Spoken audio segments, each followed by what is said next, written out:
What was your favorite time during your career where you just felt like you was having the time of your damn life? Oh, what time was that? I would say maybe 3 years after being on television. Being overseas, man, in the Middle East, man, and just like having the Middle East sing my entrance coming out to the ring. That was like, bro, I'm living my dream. I'm like, I'm really doing this. It was being in the ring with Rock and Cena, me and Miz, Madison Square Garden, sold out. I'm like, take me to that show right there, though, Ron. Take me to that show right there. Cena, Rock, Ron, R-Truth in this thing. What was that like? Oh man, that was electrifying.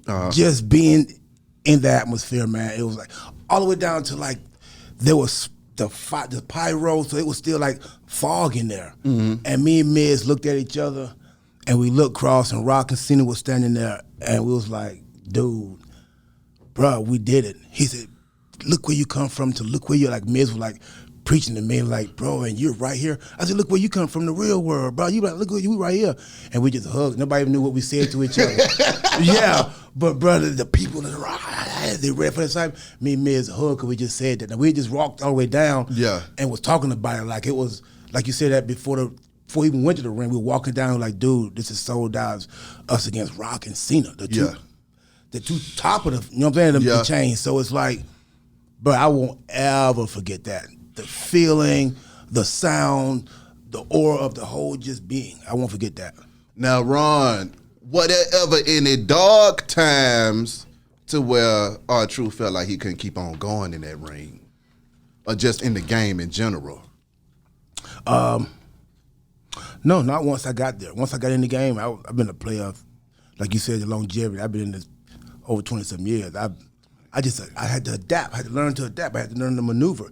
So there was never a time once I got on the boat that I wanted to get off of it, or I couldn't get skipper. The boat's gonna go down. I was whatever adversity I faced, whether it was whatever it was, man. Relationship. The boss doesn't like me, or I'm hearing this right here, the writer's not right, like whatever it was. Or people think I'm just doing this right here. People is like, nobody knows. I don't give a damn. Like, I'm doing what I want to do. Yeah. I'm making money. I'm taking care of my family. That was my main priority, man, from like making that move to like having Jack Crockett as that lamb in the, you know what I'm saying, in the bush for me, man. So it's like, that wasn't bothering me. Now, before I got the contract, I was in Memphis, and I was real discouraged because I was told after meeting Vince that I would be there, 3-4 months, and they would bring me to TV. They still had no ideas for me. This is me still learning. It doesn't just happen like that. They have to write, blah, blah. So I'm in Memphis, man, and it was already like 8 months, 9 months. And bro, I was about to quit. They had given my next contract. It was up for expiring, and he was like, "Are you gonna sign?" Well, I said, "Bro, I'm ready to go back home." I didn't have nothing to go back home to but the streets. And I'm being straight up with you.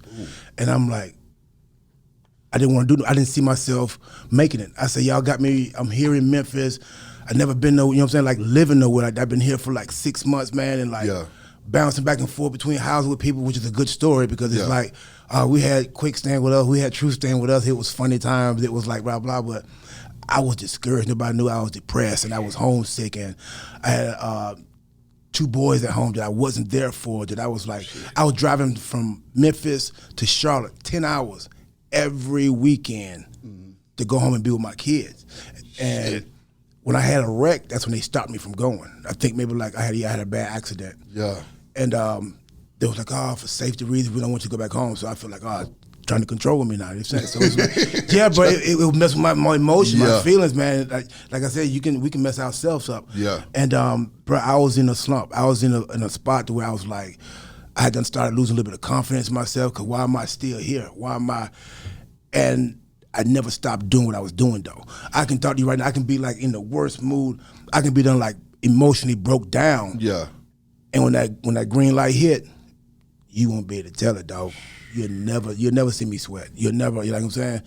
And so the night that I was supposed to be my last night, Road Dogg, DX, D-Generation X, Road Dogg came to a show. He was on vacation with his wife. And they came to the casino where we was running the show at. And he saw me rap and go to the ring.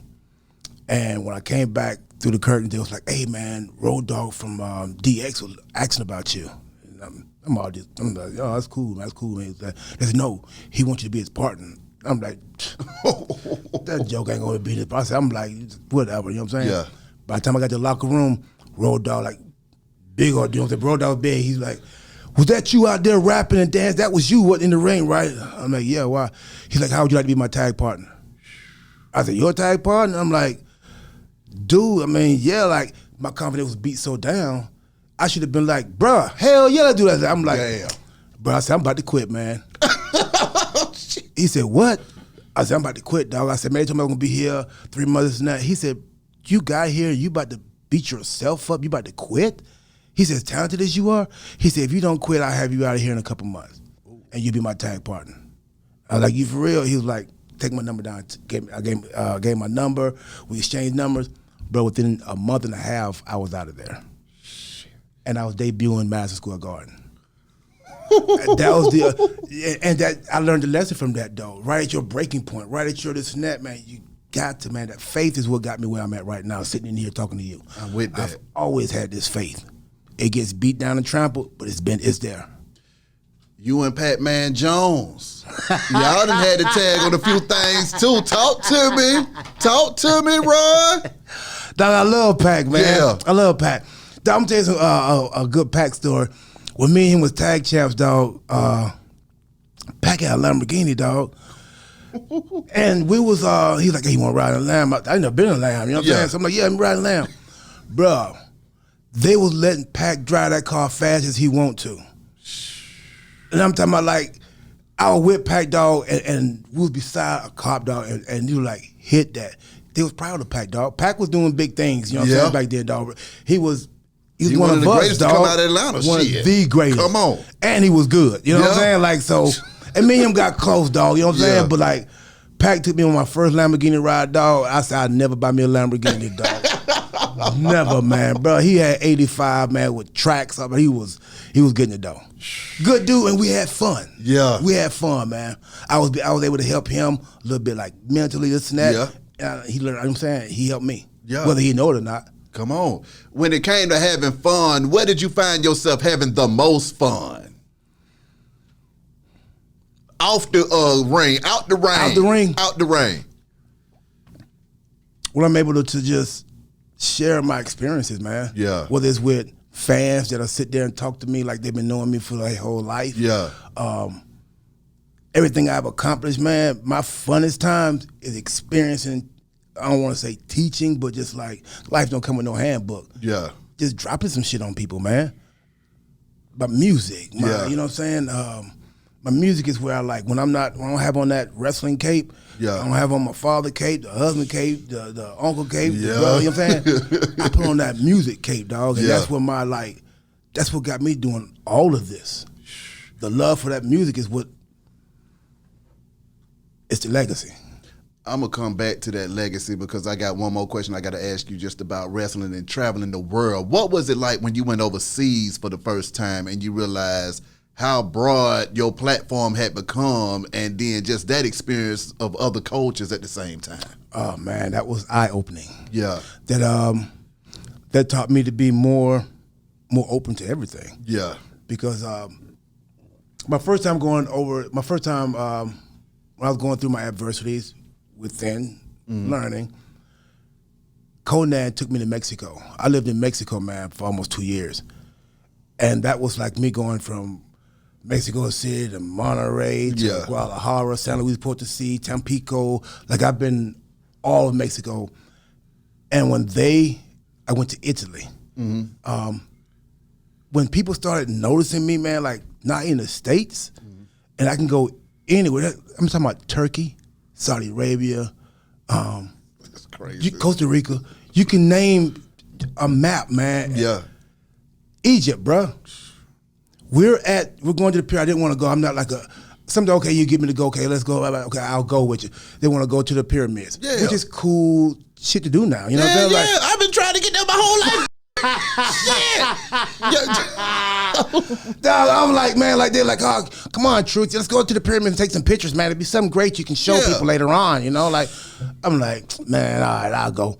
But it was cool when I got there. Yeah. They gave me a camel that had like a sinus infection or cold or something. This motherfucker had a green snot. I'm like, why I get the sick camel? Exactly. Yeah, you know what I'm saying? So, but it was the COVID camel. But we're out there in the middle, man, of the desert by the pyramids with the sick camel. You know, he wasn't sick; he was well, but he just had a cold. Yeah. But there was like a bunch of Egyptians, man, and they were singing my theme song. My God. In Egypt. But it's humbling. It's so humbling. It's powerful at the same time. Yeah. Because I know I can. I'm about to move some things. All my old stuff, but like, it's part of the legacy, man, that God has helped me build and create to where it's like all that power. Yeah. People finna feel it. Okay, so now talk to me about being able to intertwine your musical side with your wrestling side throughout your whole career at the same time too. So you're getting the best of both worlds at the same time. But that's going a different route to getting what you want. It worked. Yeah. And it's just always been known from day one when I stepped in. Everybody knew my story. Oh, that's the rapper. That's the rapper. That's the rapper. I wasn't even given that, okay, you're a wrestler now. Yeah. Until I was like able to put some butts in some seats. Yeah. People wanted to come and see me wrestle.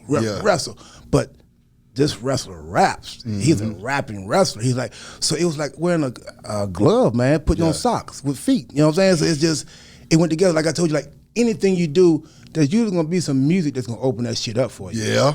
Whether it's a game, or a race, or whatever. It's music. Thanks. So the connection is already there. It's just got to be the individual that's worthy of that. Yeah. Being able to, or knows how to connect the two to make it work. Yeah. Man, it was, my first song I was coming out to was We Are Family. Bro, you think about it, you seen a wrestler coming out, I got my own gear and I got, we are family, dun, dun, dun, dun, dun. You know what I'm saying? Like, but it was new. Then I started coming out to some P. Diddy stuff, so I would just change my music to where it was like getting molded in, like the rapping wrestler. Yeah. So all the way down to like, bring it all the way back down to my legacy, our slogan was, my favorite wrestler is my favorite rapper. That's hard.